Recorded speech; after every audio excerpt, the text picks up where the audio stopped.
How do we empower someone in trauma recovery to experience feeling happy and calm in a way that feels safe?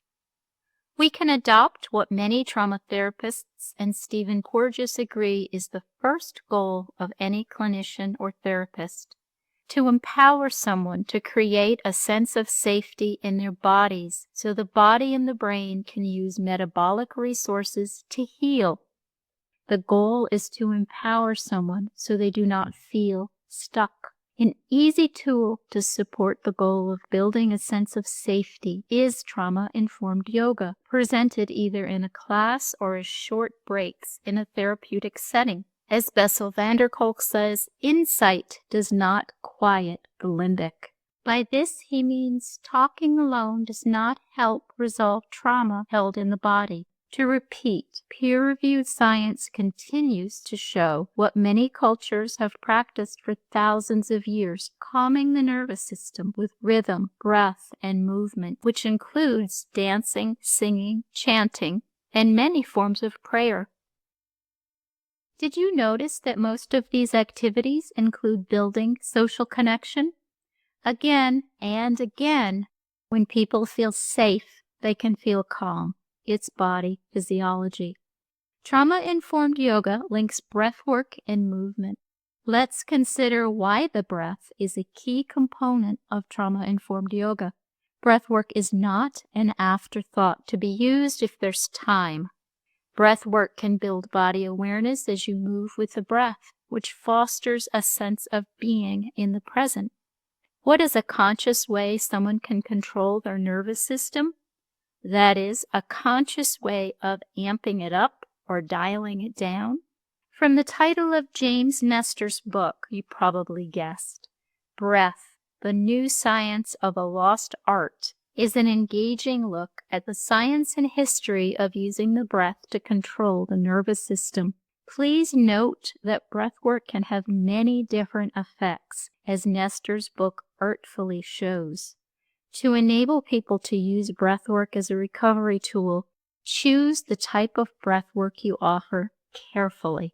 Some breath work can be calming, some can be agitating, some can create sudden shifts in body state that can be triggering.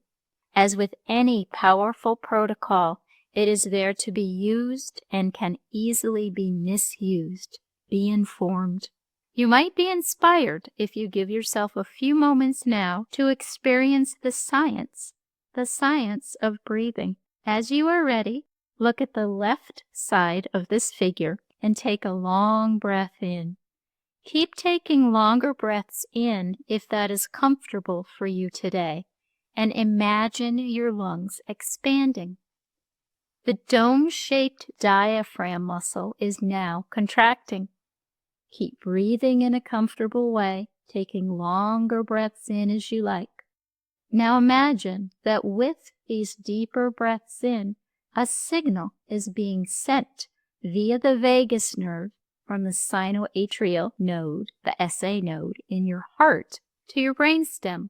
The signal is that your heart rate is slowing, which is causing your blood pressure to drop. Now you might faint. But in a healthy system that tends toward homeostasis, a new signal is sent via the vagus nerve from your brainstem to your heart. Step it up. Now your heart beats faster and harder to maintain a healthy blood pressure. That fact is why long breaths in can be energizing. Your body just self-regulated. Okay, so what does a long, deep breath out do? To experience this part of breath science in real time, while you look at the right side of this figure, take a breath in. And when you are ready, take a long, slow breath out as you imagine your diaphragm muscle releasing like a rubber band slipping back together. Keep taking long, slow breaths out if that is comfortable today. The signals now being sent via your vagus nerve from the SA node in your heart to the brainstem have changed. The return signal to the heart is to slow it down. And here's the fun physiological fact that appeals to many. As your heart rate slows, your blood pressure goes down.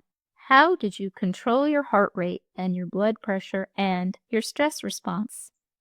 You may have just experienced heart rate variability. A healthy body automatically tends toward homeostasis, which can happen with a few breath cycles. The answer is you achieved control by choosing how to breathe. Using breath work is fast and it happens in real time, as Andrew Huberman, a neuroscientist at Stanford, tells us. He has a number of new, intriguing podcasts on neuroscience. I will provide the link in the resources section at the end. Now for the movement piece of trauma-informed yoga. Why is moving key to self-regulation? Because we move toward or away from things to self-regulate. Let's look at some science. The neuroscientist Joseph Ledoux has studied how movement can shift the neuronal pathways from an automatic fear response to a more adaptive response. By engaging these alternative pathways, passive fear response is replaced with an effective coping strategy. This pathway shifts responses to a different part of the brain. Moving also changes our body chemistry. As Dr. Rady explains in Spark, when you move, your heart muscles and some neurons in the brain secrete a molecule called ANP, atrial natriuretic peptide. The ANP molecule attaches to receptors in the hypothalamus and the amygdala, where it can modulate the effects of both stress and anxiety. How? You may be thinking of the HPA discussions in the previous section. Research and discovery are ongoing, and ANP has been shown to have mitigating effects on anxiety and addiction issues. And there is more. Such neuromodulators as serotonin, norepinephrine, and dopamine are released when we move. Daniel E. Lieberman's book, Exercised, Why Something We Never Evolved to Do is Healthy and Rewarding, presents current studies and ideas on the benefits of exercise and serves as a strong complement to Dr. Rady's book, Spark, The Revolutionary New Science of Exercise in the Brain.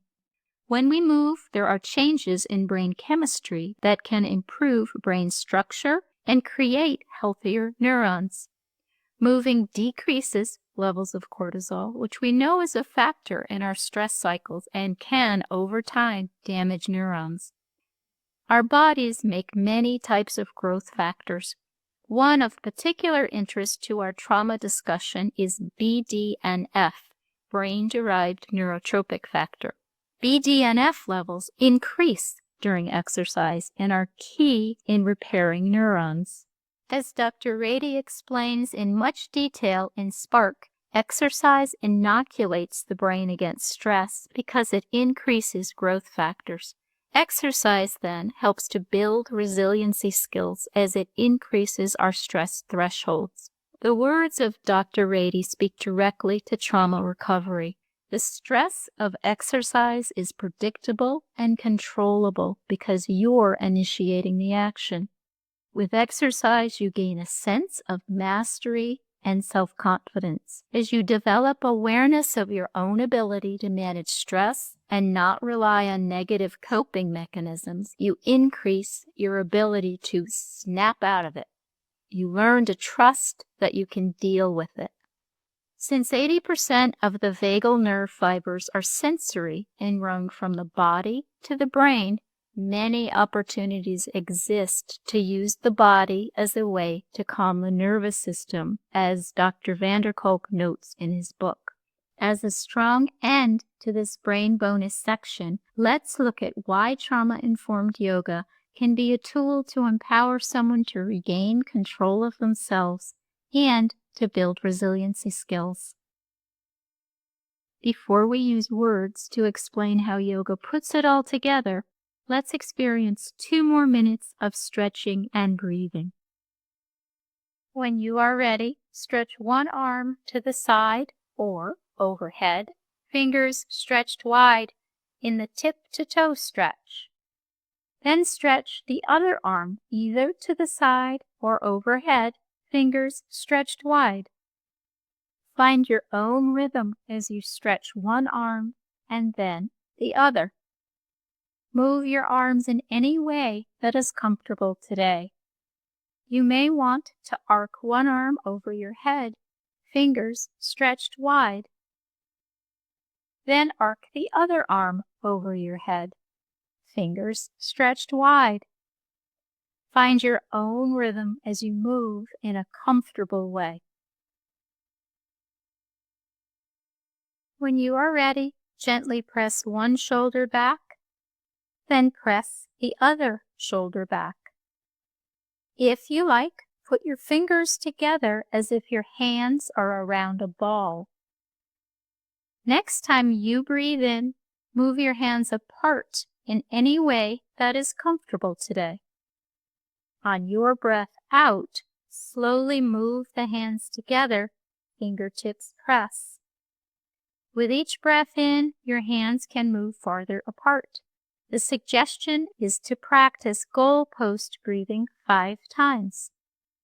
As you breathe in, hands apart. As you breathe out, fingertips press. As you breathe in, hands a little farther apart. As you breathe out, fingertips press. Always breathe and move in a comfortable way. On your next breath in, hands apart. As you breathe out, fingertips press. As you breathe in, hands a little farther apart.